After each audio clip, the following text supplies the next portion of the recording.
Hello guys, हम लोग friction chapter में एप्लीकेशन को देख रहे थे। आज हम लोग एक क्वेश्चन को देखेंगे।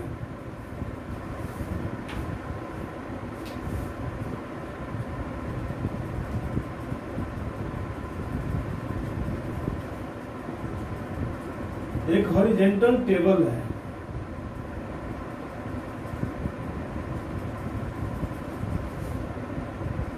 जिस पर एक पुली लगा है और यहां पर एक ब्लॉक रखा हुआ है।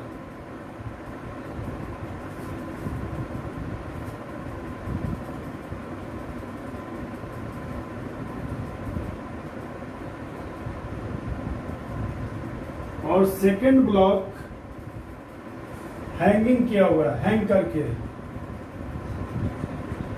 इसका मास m1, इसका मास m2 है।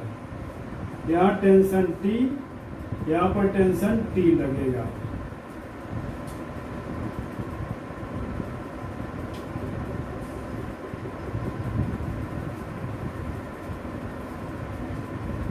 क्वेश्चन क्या है वो देखिए। फाइंड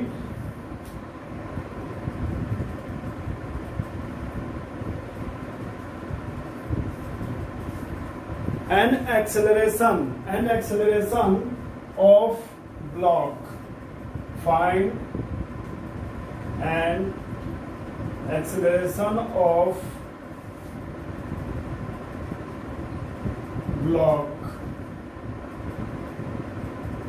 Second क्या है? Tension in the string. Tension in the string.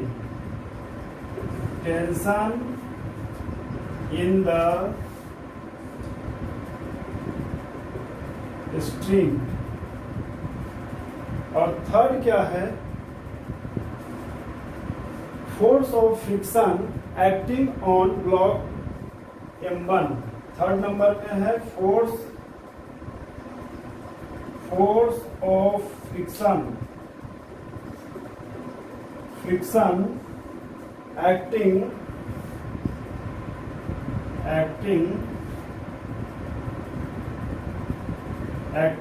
on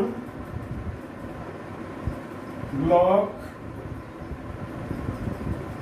m1 block पर फ्रिक्शन फोर्स क्या होगा, इसको निकालना है। देखिए, find an acceleration of block, यानी ब्लॉक का एक्सेलरेशन को हम लोग को निकालना है। सेकंड क्या है? टेंशन इन द स्ट्रिंग, यानी स्ट्रिंग में क्या टेंशन होगा उसको निकालना है। थर्ड में force of friction acting on the block m1। इस पर तो फ्रिक्शन नहीं लगेगा, लेकिन यहाँ पर फ्रिक्शन लगेगा क्योंकि ये सरफेस के कांटेक्ट में, हॉरिजॉन्टल सरफेस के कांटेक्ट में है। ये तीनों चीज को भी निकालना है। Find acceleration of the block, tension in the string, force of friction acting on the block m1। कैसे निकालेंगे? सबसे पहले फोर्स दिखाएंगे। अच्छा, इफ दिया हुआ है यहाँ कुछ वैल्यू, इफ 1 मिनट मैं इसमें इंक डाल लेता हूँ, उसके बाद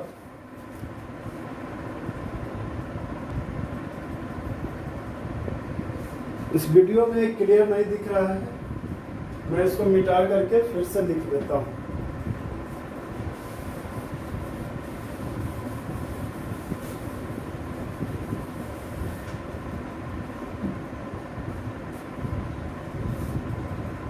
क्वेश्चन है फाइंड, फर्स्ट में acceleration of the block and acceleration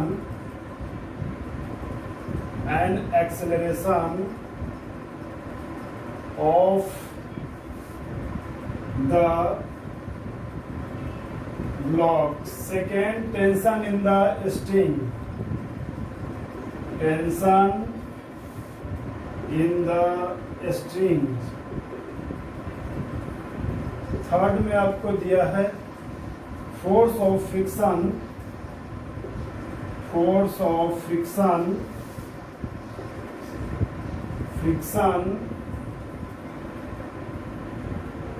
on block m1 if m1 equal to 20 kg m2 equal to 2 kg and mu का भी वैल्यू दिया है। म्यू का वैल्यू कितना है? म्यू का वैल्यू 0.2 दिया है, 0.2। म्यू का वैल्यू 0.2। चलिए इस पर फोर्स हम लोग दिखाते हैं। नीचे की ओर लगेगा m2g, ऊपर टेंशन, आगे टेंशन, ऊपर नॉर्मल रिएक्शन, नीचे m1g, पीछे फ्रिक्शन, पीछे फ्रिक्शन। सबसे फर्स्ट में हम लोग देखेंगे कि ये ब्लॉक नीचे की ओर आएगा कि नहीं आएगा, यानी ये आगे की ओर जाएगा कि नहीं जाएगा। अगर फ्रिक्शन का वैल्यू अधिक होगा, मैक्सिमम होगा, तो ये अगर इससे ज्यादा होगा, friction force is greater than m2g, then block can not, block will not move.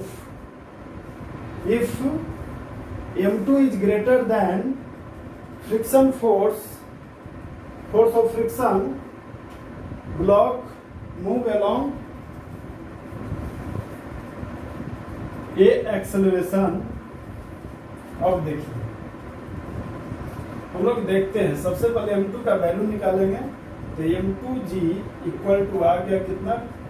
m2 2 है और g का वैल्यू कितना है? 10, यानी कि ये आ गया 20 न्यूटन।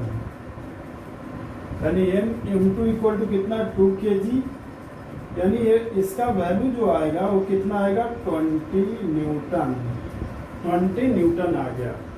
अब यहाँ फ्रिक्शन का वैल्यू देखेंगे, तो friction equal to mu N, यानी friction equal to mu N equal to क्या होगा? m1g, m1g, यानी म्यू का वैल्यू 0.2, m1 का वैल्यू कितना दिया है? 20 kg, 20 kg, यानी 20 इंटू 10, यानी कि फ्रिक्शन का वैल्यू आ गया 0.2। यहाँ पर क्या करेंगे? इसको हटाएंगे तो नीचे 10 से 10 गया, ये कितना आ गया? 40 न्यूटन आ गया। फ्रिक्शन का वैल्यू कितना आ गया? 40 न्यूटन। देखिए फ्रिक्शन का वैल्यू अगर 40 न्यूटन आ गया, यानी फ्रिक्शन बहुत अधिक है इसके वेट से, तो ये क्या मूव कर पाएगा? ये मूव नहीं कर पाएगा। इसलिए हम लोग बोलेंगे कि friction force is greater than m2g, hence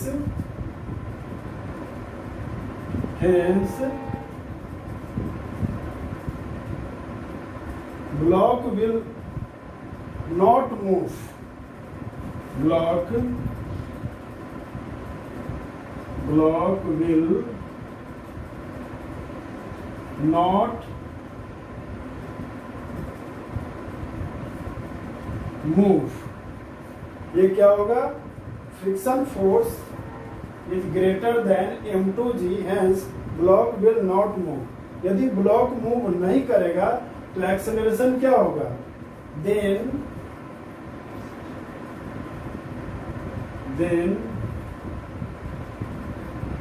acceleration of block will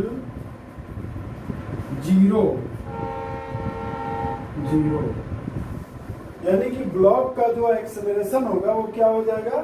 zero हो जाएगा। जब ब्लॉक मूव ही नहीं करेगा तो इसमें एक्सेलरेशन कहाँ से आएगा? इसमें कोई भी एक्सेलरेशन नहीं होगा, लेकिन टेंशन इसमें होगा। टेंशन कितना होगा?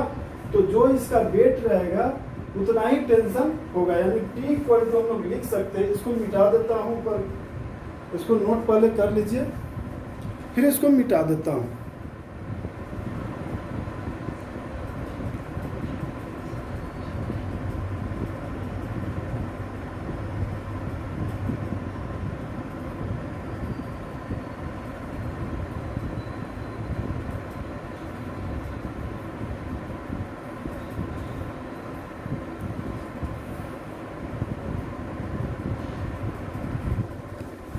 ठीक ठीक है, मैं ऊपर का मिटाता हूं।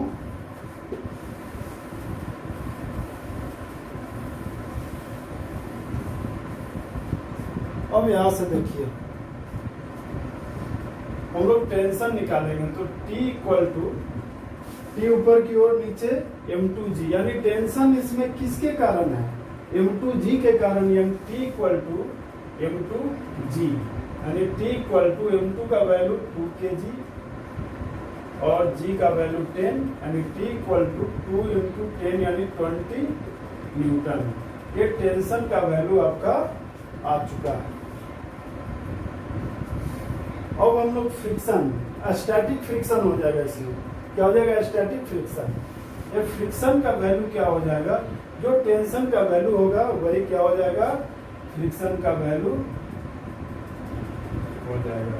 यानी फ्रिक्शन का वैल्यू भी हम लोग थर्ड नंबर में निकाल दिए। सेकंड नंबर था एक्सेलरेशन, तो यहाँ पर फर्स्ट नंबर था एक्सेलरेशन। क्या होगा? Acceleration is equal to 0। Acceleration क्या होगा? 0 होगा। तो ये क्वेश्चन कंप्लीट हो चुका है और आगे हम लोग और भी बहुत सारे क्वेश्चन को देखने वाले हैं। आज यहाँ तक ही।